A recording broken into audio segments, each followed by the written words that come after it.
उत्तर प्रदेश के मुख्यमंत्री योगी आदित्यनाथ जी,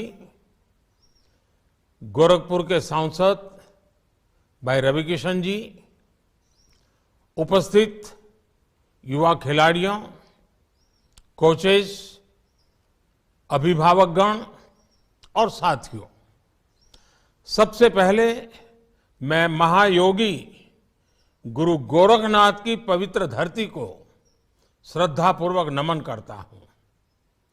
सांसद खेल प्रतियोगिता में शामिल हो रहे सभी खिलाड़ियों को मैं बधाई देता हूं, अपनी शुभकामनाएं देता हूं।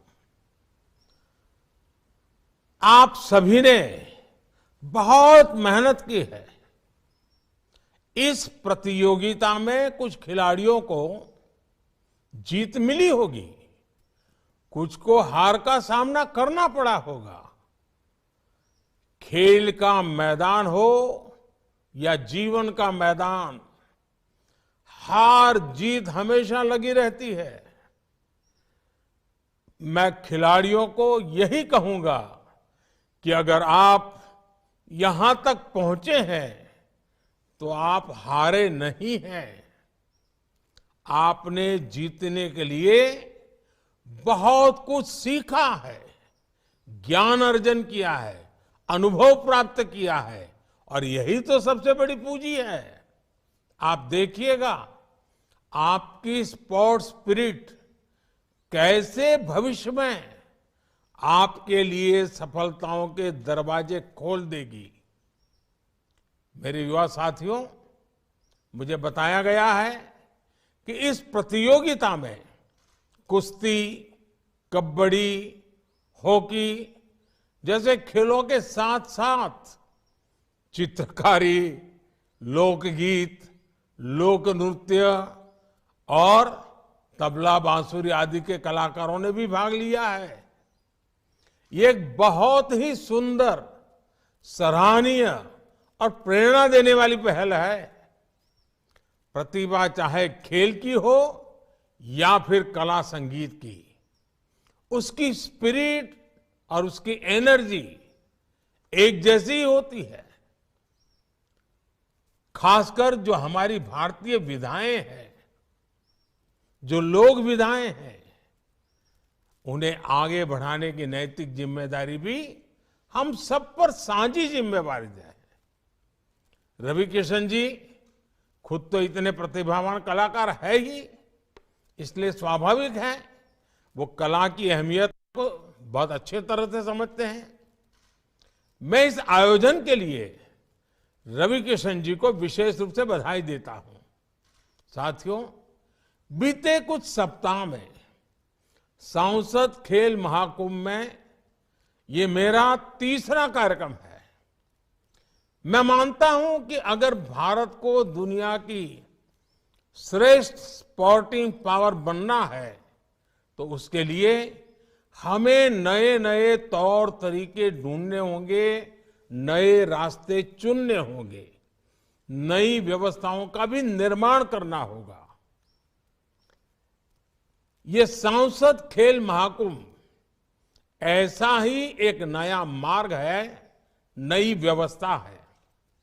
खेल की प्रतिभाओं को आगे बढ़ाने के लिए ये बहुत जरूरी है कि स्थानीय स्तर पर निरंतर खेल प्रतियोगिता होती रहे। लोकसभा स्तर पर इस तरह की प्रतियोगिताएं स्थानीय प्रतिभाओं को तो निखारती ही है, साथ ही पूरे क्षेत्र के खिलाड़ियों के मोरल को भी बूस्ट करती है। आप देखिए, इससे पहले जब गोरखपुर में खेल महाकुंभ हुआ था तो उसमें करीब 18-20 हजार खिलाड़ियों ने हिस्सा लिया था। इस बार ये संख्या बढ़कर करीब 24-25 हजार हो गई है। इनमें से करीब 9,000 तो मेरी बेटियां हैं। आप में से हजारों की संख्या में ऐसे युवा हैं जो किसी छोटे गांव से आए हैं, छोटे कस्बे से आए हैं। ये दिखाता है कि सांसद खेल प्रतियोगिताएं किस तरह युवा खिलाड़ियों को नए अवसर देने का नया प्लेटफॉर्म बन रही है। साथियों, किशोर अवस्था में अक्सर हम देखते हैं कि बच्चे किसी ऊंची चीज से, किसी पेड़ की डाल को पकड़ करके लटकने लगते हैं कि उनकी लंबाई थोड़ी और बढ़ जाए। यानी उम्र कोई भी हो, फिट रहने की एक भीतरी इच्छा हर किसी के मन में रहती है। हमारे यहां एक समय था जब गांव देहात में होने वाले मेलों में खेलकूद भी खूब होते थे। अखाड़ों में भी भांति भांति के खेल कराए जाते थे। लेकिन समय बदला और ये सारी पुरानी व्यवस्थाएं धीरे धीरे कम होने लगी। हालात तो ये भी हो गए कि स्कूलों में जो पीटी के पीरियड होते थे उन्हें भी टाइम पास का पीरियड माना जाने लगा। ऐसी सोच की वजह से देश ने अपनी 3-4 पीढ़ियां गंवा दी। ना भारत में खेल सुविधाएं बढ़ी और ना ही नई खेल व्यवस्थाओं ने आकार लिया। आप लोग जो टीवी पर तमाम तरह के टैलेंट हंट कार्यक्रम देखते हैं तो ये भी पाते हैं कि उसमें कितने ही बच्चे छोटे छोटे शहरों के होते हैं। ऐसे ही हमारे देश में बहुत सारा गुप्त और सुप्त सामर्थ्य है जो बाहर आने के लिए लालायित है। खेल की दुनिया में ऐसे सामर्थ्य को सामने लाने में सांसद खेल महाकुंभ की बड़ी भूमिका है। आज देश में भाजपा के सैकड़ों सांसद ऐसे खेल महाकुंभों का आयोजन करा रहे हैं। आप कल्पना करिए कितनी बड़ी संख्या में युवा खिलाड़ियों को आगे बढ़ने का मौका मिल रहा है। इन प्रतियोगिताओं को से आगे बढ़कर कई खिलाड़ी राज्य स्तर और राष्ट्रीय स्तर पर खेलेंगे। आप में से ही ऐसी प्रतिभाएं भी निकलेगी जो आगे जाकर ओलंपिक्स जैसे अंतर्राष्ट्रीय आयोजनों में देश के लिए मेडल जीतेगी। इसलिए मैं सांसद खेल महाकुंभ को उस मजबूत नींव की तरह मानता हूं जिस पर भविष्य की बहुत भव्य इमारत का निर्माण होने जा रहा है।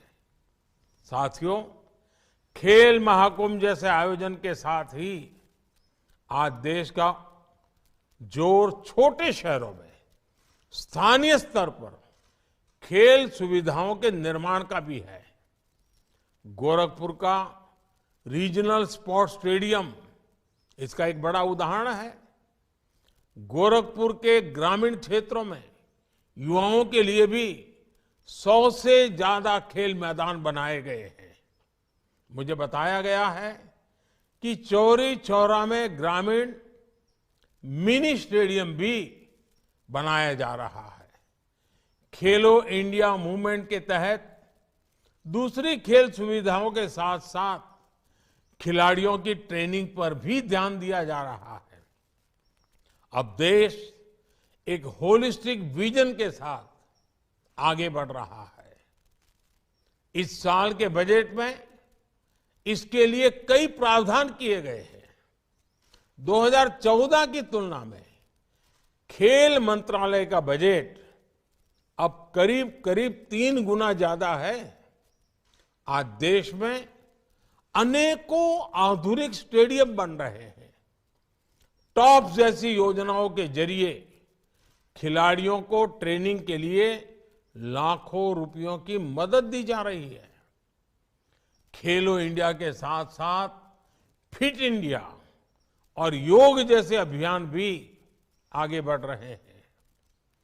अच्छे पोषण के लिए मिलेट्स यानी मोटे अनाज पर जोर दिया जा रहा है। ज्वार, बाजरा जैसे मोटे अनाज सुपर फूड की श्रेणी में आते हैं। इसलिए अब देश ने इन्हें श्री अन्न की पहचान दी है। आप सभी को इन अभियानों से जुड़ना है, देश के इस मिशन को लीड करना है। आज ओलंपिक्स से लेकर दूसरे बड़े टूर्नामेंट्स तक जिस तरह भारत के खिलाड़ी मेडल जीत रहे हैं, उस लीगेसी को आप जैसे युवा खिलाड़ी ही आगे बढ़ाएंगे। मुझे पूरा विश्वास है कि आप सब इसी तरह चमकेंगे और अपनी सफलताओं की चमक से देश का नाम भी रोशन करेंगे। इसी शुभकामना के साथ आप सभी का बहुत बहुत धन्यवाद।